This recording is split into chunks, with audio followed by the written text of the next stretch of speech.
അപ്പൊ അളിയൻ കാര്യമൊന്നും അറിഞ്ഞില്ലേ? ഇല്ല. എന്നാൽ ഇനി ഞാനത് പറയാം, ആരും ഞെട്ടരുത്. കേരളീയത്തിന്റെ ഉദ്ഘാടന വേദിയുടെ മുൻനിരയിൽ തന്നെ ഭീമൻ രഘു ഉണ്ടായിരുന്നു. അതെ അതെ. മുഖ്യമന്ത്രിയുടെ പ്രസംഗ സമയത്ത് പക്ഷേ എഴുന്നേറ്റില്ല. പ്രസംഗം മുഴുവൻ ഇരുന്നു തന്നെ കേട്ടു. ഒന്ന് എഴുന്നേറ്റ് ബഹുമാനിക്ക്. Flash back.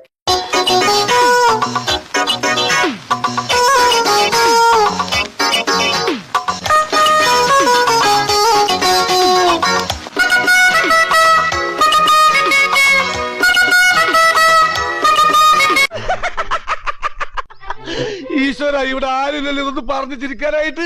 ഞാൻ അദ്ദേഹത്തെ റെസ്പെക്ട് ചെയ്യുന്ന ഒരാളാണ്.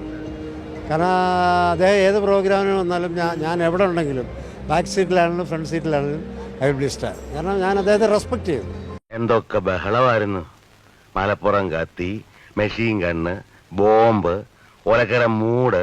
എന്തുകൊണ്ടാണ് ഇന്ന് അങ്ങനെ സംഭവിച്ചത് എന്ന് ഞങ്ങൾ പ്രതികരണം തേടി. ആയിക്കോട്ടെ.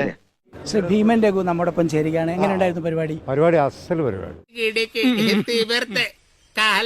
കാരണം അതൊരു കേരളത്തിൽ ആദ്യമായിട്ട് അദ്ദേഹം ഒരുക്കിയെടുത്തൊരു സംരംഭമാണ് അല്ലേ. അതിന് വളരെയധികം അപ്രീഷിയേറ്റ് ചെയ്യേണ്ടത് പിണറായി വിജയൻ CM-നെ തന്നെയാണ്. ആണോ? ഭയങ്കര. ഞങ്ങളുടെ സാന്നിധ്യം ഇന്ന് പ്രത്യേകം ശ്രദ്ധയിൽപ്പെട്ടു. കഴിഞ്ഞ അവാർഡ് ദിനത്തിൽ മുഖ്യമന്ത്രിയുടെ പ്രസംഗം താങ്കൾ നിന്നിട്ടായിരുന്നു കേട്ടത്. അതന്നത്തെ ചോരത്തിളപ്പിന് ഇപ്പൊ എന്ത് ചോര തണുത്തു പോയാ? തണുത്ത് മരവിച്ചു എന്ന് പറയുന്നതാവും ശരി. ഇന്ന് എന്തുകൊണ്ടായിരുന്നു ഇരുന്നിട്ട് കേൾക്കാൻ? ആ ചോദ്യത്തിനൊക്കെയുള്ള മറുപടി നേരത്തെ കൊടുത്തു കഴിഞ്ഞു. മനസ്സിലായി.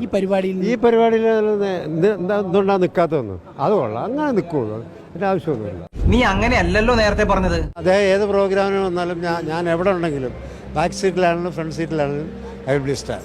പൊട്ടന്ന ലോക പൊട്ടനാണ്. പൊട്ടന്ന ലോക പൊട്ടനാണ് ഇത് പറയുന്നത്. അതൊക്കെ ബഹുമാനം കൊണ്ടാണ് നിന്നല്ലേ താങ്കൾ? അതെ, അതൊക്കെ അന്ന് ഉള്ള കാര്യങ്ങൾ. അതിനെപ്പറ്റി ഇപ്പോൾ ഇവിടെ ചോദ്യം ചെയ്യേണ്ട കാര്യമില്ല. ചോദ്യം ചോദിച്ച ഒറ്റ തൊഴി വെച്ച് തരും.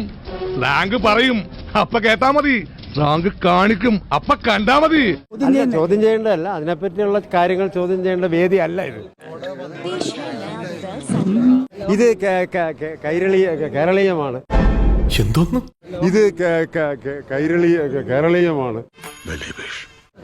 ഒന്നാം തീയതി ഉള്ളതാണ്. അതൊക്കെ അന്ന് കഴിഞ്ഞു പോയ സംഭവം. അത് വിടുക. ഇപ്പൊ വേറെ വല്ലതും ഉണ്ടോ ചോദിക്കുക. മോശമായി പോയി. വേറെ വല്ലതും ഉണ്ടോ ചോദിക്കുക. ഇടഞ്ഞ ഞാൻ കൊല കൊമ്പൻ ഇടഞ്ഞില്ലെങ്കിലോ കൊലയില്ലാത്ത കൊമ്പൻ. മോശമായി പോയി.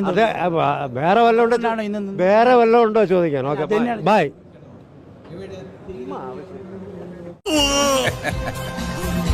എന്നോട് കളിക്കല്ലേ മോനെ ദിനേശ.